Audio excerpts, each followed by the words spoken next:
April 27న జరిగే రజతోత్సవ సభ party భవిష్యత్తు కార్యాచరణకు దిక్సూచిలా ఉంటుందని గులాబీ నేతలు స్పష్టం చేశారు. సభ కోసం భారీగా ఏర్పాట్లు చేస్తున్నామని మాజీ ఎంపీ వినోద్ కుమార్ అన్నారు. హనుమకొండ జిల్లా ఎల్కతుర్తిలో లక్షలాది మందితో బహిరంగ సభ నిర్వహించనున్నట్లు ఆ పార్టీ నేతలు పెద్ది సుదర్శన్ రెడ్డి, పోచంపల్లి శ్రీనివాసరెడ్డి, వినయ్ భాస్కర్ చెప్పారు. వచ్చే 25 ఏళ్లు తెలంగాణను ఏ విధంగా అభివృద్ధి చేసుకోవాలో కేసీఆర్ కార్యాచరణ ప్రకటిస్తారని వెల్లడించారు. లక్షలాదిగా తరలివచ్చే వారందరికీ అన్ని రకాల వసతులు ఏర్పాట్లు చేయనున్నట్లు నాయకులు తెలిపారు. 1214 ఎకరాల్లో సభ నిర్వహణ కోసం రైతులు రాతపూర్వకంగా లేఖలు ఇచ్చారని, వారందరికీ కృతజ్ఞతలు చెబుతున్నట్లు వెల్లడించారు.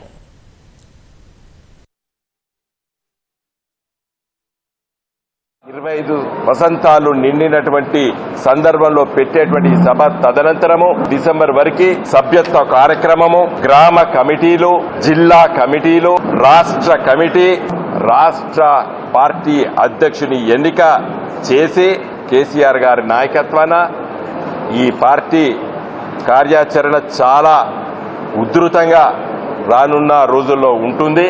ఈ సభ దానికి దిక్సూచిగా ఉంటది. కాబట్టి సభ ఏర్పాట్లు, సభ ఏ విధంగా దిగ్విజయం చేయాలనేటువంటి విషయాలు ప్రతిరోజు మరి మీకు పత్రికా విలేకరుల సమావేశం ద్వారా మా ఏర్పాట్లు, మా కార్యక్రమాలు మరి హైదరాబాద్లో పార్టీ ఆఫీసులో అక్కడ ఇక్కడ మేము మీకు అందరికీ కూడా తెలియజేశామని చెప్తూ నేను సెలవు తీసుకుంటున్నాను.